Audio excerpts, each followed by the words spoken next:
Welcome to the deep dive.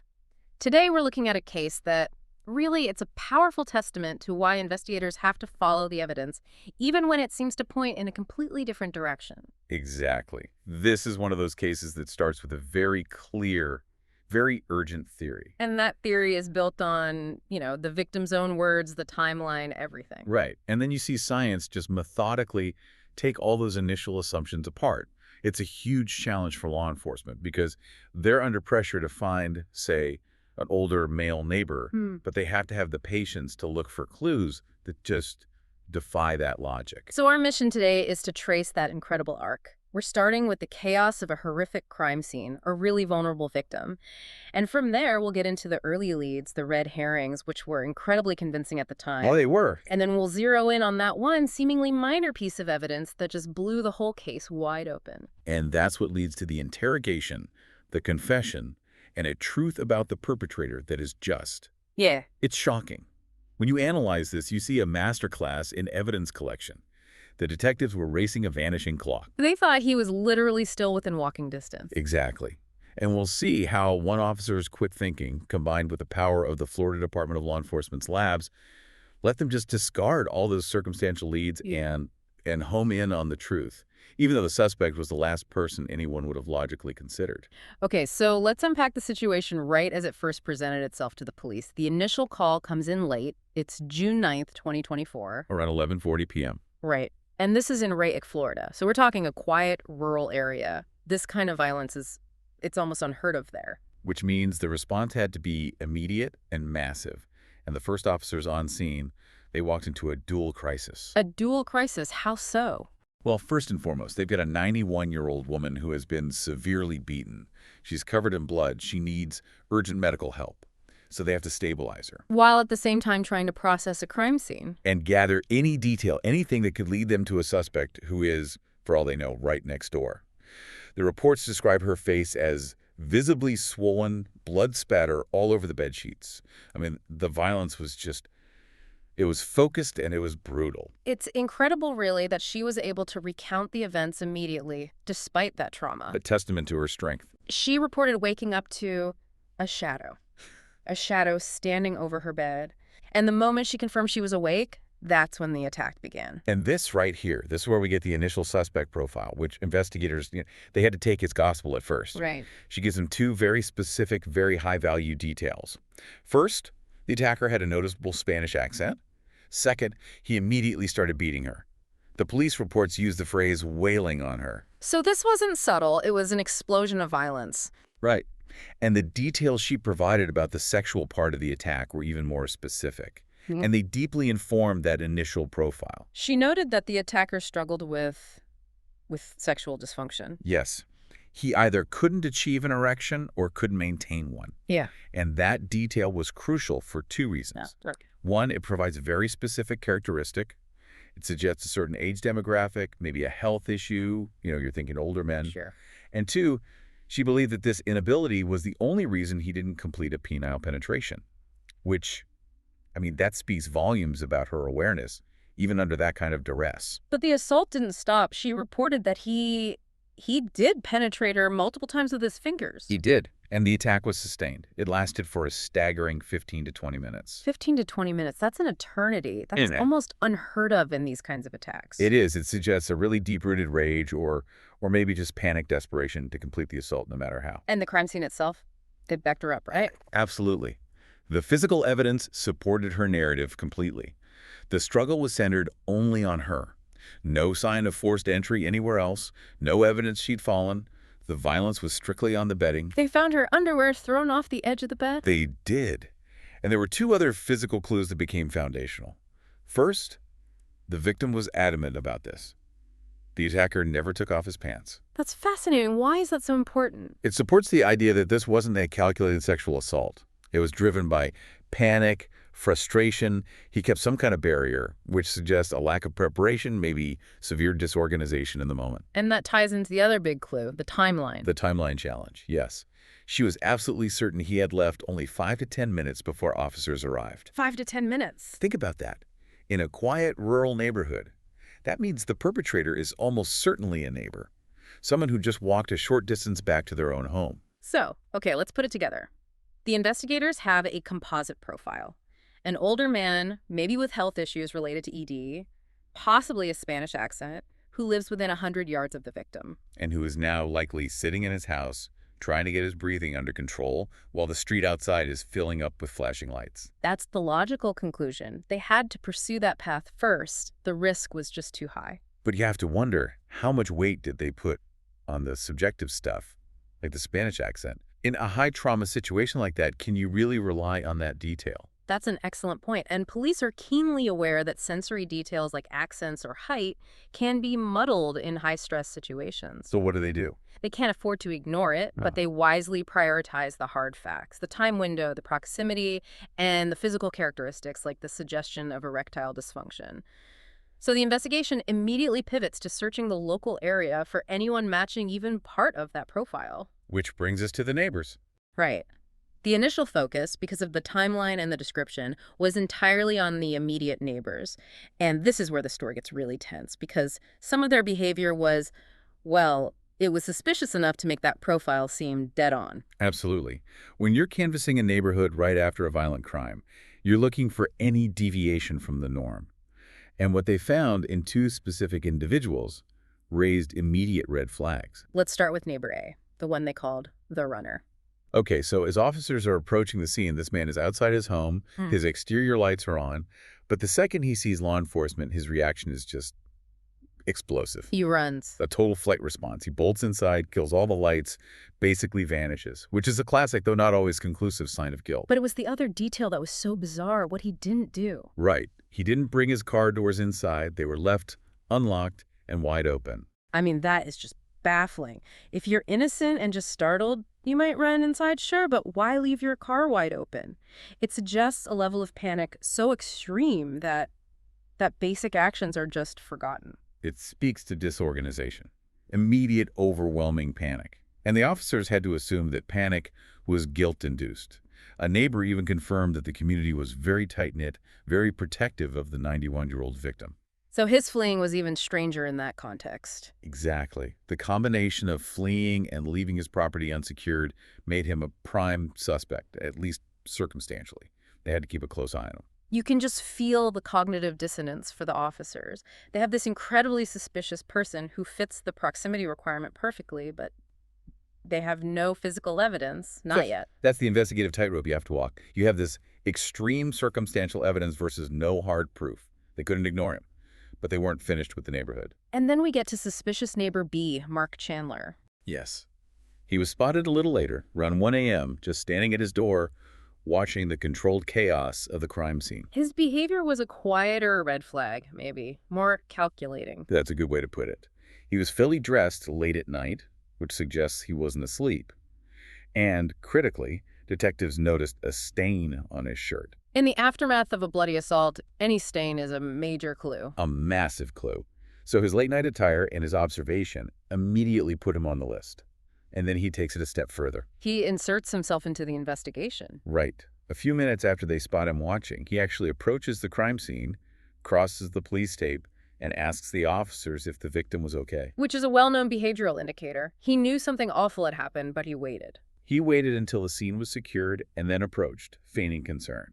So they noted his name, Mark Chandler, the stain on his shirt, his strange delayed interest. He also fit the profile perfectly. A male, right there, who needed to be interviewed. So police have two highly suspicious men who fit the profile based on proximity and behavior, and one has a stain on his clothes. For the first few hours, the investigation must have been laser-focused on them. How were they eventually cleared? It's the definitive procedural step. While they were working on getting warrants and interviews with these guys, other detectives were collecting every single piece of trace evidence from the victim and the bed. So it's a two-pronged approach. Always. And when they finally conducted the interviews, both neighbor A and Mark Chandler provided alibis, some weak, some not, and they voluntarily gave DNA swabs and let their clothing be examined. And the results? The labs, even on preliminary tests, moved fast. They determined two things. First, the stain on Mark Chandler's shirt was not human blood, or at least not the victim's. Second, their DNA samples did not match any biological material found on the victim, her underwear, or the bedsheets. So they were eliminated. They were eliminated. And this methodical process, Clearing these really compelling circumstantial leads, it allowed the investigators to truly trust the evidence when it finally started to speak. And it led them in a direction nobody saw coming. This is the moment where the whole case it shatters the expectations set by that initial profile. We're moving from older, suspicious neighbors who fit the ED, the proximity, everything, to someone completely outside that box. The pivot started when they began looking at the victim's social circle, just trying to establish a baseline of who had legitimate access to her home. And this led them to a 14-year-old boy. A 14-year-old boy named Jesse Stone. In some early reports, he's also called Randy John, which was likely an alias or just some confusion. But the person was Jesse Stone, and he was a familiar face in the victim's life. He was the last known person outside the family to have seen the victim before the attack. Right. He was a neighborhood kid. He'd often go over with his grandmother, and he'd do little chores for her, like helping with her laundry machine. So there was an innocent, plausible reason for him to be around the house. But what's really extraordinary is that detectives had already seen him that night. They had. They'd seen him near the crime scene on the night of the incident and had a brief, distant interaction with him. So when his name came up as a recent visitor, it clicked. And when they brought him in for questioning, because, a 14-year-old visiting hours before a crime is always relevant, his alibi immediately raised the first real red flag. He was asked what he was doing out so late that Saturday night, and Jesse claimed he couldn't sleep. He said he went walking for about an hour around 1 a.m. to watch cars coming from a nearby concert. A 14-year-old wandering around a quiet rural town at 1 a.m. The officers noted that as highly atypical, highly suspicious for a minor, crime or no crime. But the truly critical moment, the breakthrough that just completely changed the case, was an observation made by one of the detectives during that first casual interaction. Yes, a detective, specifically a female investigator. She noticed a faint but visible red stain on Jesse's clothing during that late-night encounter. So subtle he might have missed it himself. Or thought it was nothing. But to a trained eye, in the context of a bloody assault, it was a massive clue. And that detective acted immediately. This is where they got the swab. This is where they got the swab. They got a cheek swab for forensic analysis based solely on that observation. And because he was a minor, his mother had to sign a consent form, which she did, probably thinking it was just routine. That one little red stain and that swab, that was the beginning of his downfall. So now they have him in for a formal interview, and they know they have to be meticulous. Especially with a minor. They start with a procedural safeguard. They make sure he understands the difference between a truth and a lie. A lie is making something up. The truth is what actually happened. It seems basic, but it's legally critical. It ensures that any fabrications that follow are deliberate, not just confusion from a kid. And this allowed them to set a crucial trap. They asked him about his access to the home. Precisely. They asked him which rooms he knew, which rooms he'd been in. And Jesse, sticking to a very careful story, said he had only ever been in the living room, the kitchen, and the bathroom. He specifically denied ever being in the bedrooms or handling anything like bedsheets or laundry. And that denial, that's the turning point. It's an ironclad lie, set against the forensic evidence they knew was coming. If his DNA turned up in any of those places he just denied being in, his whole story would collapse. It creates a clear line in the sand. There would be no innocent explanation left. They were now just waiting for the science to come back from the FDLE to confirm the lie and confirm his involvement in the crime. And that meticulous work, collecting that single swab, it finally pays off. The results from the FDLE just fundamentally change the interrogation from, were you involved, to, we know you were there, tell us why. This is the moment where science just overrides everything else. The investigators, they don't drop the bombshell right away. They ease him into it. They confirm his DNA has been processed, and they're comparing it to material from the scene. They're letting him know his biological identity is now part of the case. Right. And they start with a general question to see if he'll offer up some innocent explanation. They ask, is there any plausible, innocent reason your DNA would be on her clothing? And this is where he offers the side hug theory. It is. He sticks to his narrative of a friendly visit. He says that when he left, he might have given her a casual side hug, which could explain skin cell transfer. It's a common defense. It admits some contact, but denies any intimacy or violence. But the investigator just demolishes that plausible deniability by getting incredibly specific. The devastating reveal was not that his DNA was on, say, a sweater. No. It was that Jesse Stone's DNA was found on the victim's underwear. The single most important detail in the entire investigation. Absolute. The location of that DNA on an intimate garment found thrown off the bed during the attack fact, it made the side hug explanation not just flimsy, but completely impossible. And his reaction. Immediate shock denial. He called the revelation impossible. It's fascinating how the investigators handled that denial. Instead of arguing with him, They just leveraged the absolute authority of the science. They kept repeating, that stuff doesn't lie. They moved past memory or stories and focused on irrefutable proof. they hammered home the location. They did, saying it's not like we're talking about a sweater or a doorknob. Yeah. It's in this elderly woman's underwear. That location instantly proved his earlier statement about only being in the living room and kitchen was a calculated lie. It just obliterates his defense. It confirms his involvement in the sexual part of the assault. And you combine that DNA proof with the victim's blood that they already found on his clothes from that red stain. The case moves from high suspicion to absolute certainty, and the objective of the investigation shifts completely. They don't need a confession to convict him anymore. Not at all. They have the DNA, they have the victim's account, but they desperately need the confession to understand the sequence, the motive, the why. He was psychologically boxed in. The only thing left to talk about was the narrative of the crime itself. The truth was unavoidable. So it transitions into this high-stakes psychological game. In this stage of the interrogation is so instructive. With that undeniable biological proof, Jesse Stone has lost his legal defense. So the detectives now need to give him an emotional or psychological exit ramp, a way for him to admit the truth without seeing himself as purely evil. And they didn't just rely on the DNA. They brought in his family. That has to be crushing pressure. It's immensely effective. His grandmother, the one who took him on visits to the victim, she was brought in, and she confronted him directly, focusing on his known history of lying, which was the reason he was on restriction in the first place. So she's appealing to him on a personal level, highlighting this established pattern. And his mother reinforces it, shifting the moral focus away from Jesse and onto the victim. She insists that the 91-year-old woman deserves the truth. It just removes his ability to hide behind denial. With the family providing that moral pressure, the detectives move in with the emotional appeal. They showed him graphic photos of the victim's injuries, the swollen, bloodied face, urging him to tell the truth for her sake. And they kept using the line, "It's only going to help you." Which is a classic tactic. It minimizes the admission of guilt by suggesting cooperation is the best path forward. But the key to unlocking the confession wasn't just guilt, it was minimization. It was giving him a digestible story to attach his actions to. This is where they were masterful. They were. They needed to reduce the perceived severity of his intent. So they started by normalizing some of his known behavior, using information his grandmother had given them earlier.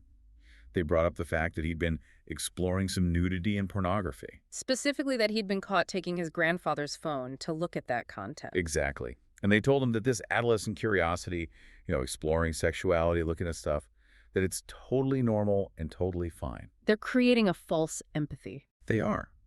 They're suggesting they understand the root of his urge, that it was human curiosity, not innate malice. They framed the assault not as a premeditated evil act, but as a mistake made by a young man whose urges went awry. And then it escalated into panic. Right. This maneuver lowers the emotional cost of confessing. It feels a lot less condemning to admit you're a curious kid who panicked than to admit you're a violent monster. Which leads right to the core choice they gave him. They presented two stark options for the narrative. They did. Was he a premeditated, violent monster who breaks in with axes and murders people? Or was he a scared young man whose initial curiosity went horribly wrong, leading to a panicked mistake? The choice is carefully constructed. The monster with an axe is all negative. The panicked kid offers a tiny glimmer of hope for understanding. It's exceptionally effective, especially with the young suspect. It lets them confess to the act while denying the deeper, more damaging identity of being a monster. And under all that pressure, it worked. He finally confessed. And his confession provided the crucial context. He admitted he hadn't gone to the home randomly. He went there specifically to use her tablet to watch content involving older women. That one detail about her tablet, it changes everything about how you see this crime. It wasn't a random break-in that turned sexual. Not at all. It was a targeted intrusion for a specific gratification that got interrupted. The situation immediately escalated when he realized the victim was awake while he was trying to use her tablet. And that's when the panic set in. He confessed that in a moment of extreme panic, knowing he was caught, he covered her face with a pillow. And that's when the brutal assault began, as an effort to silence or subdue her.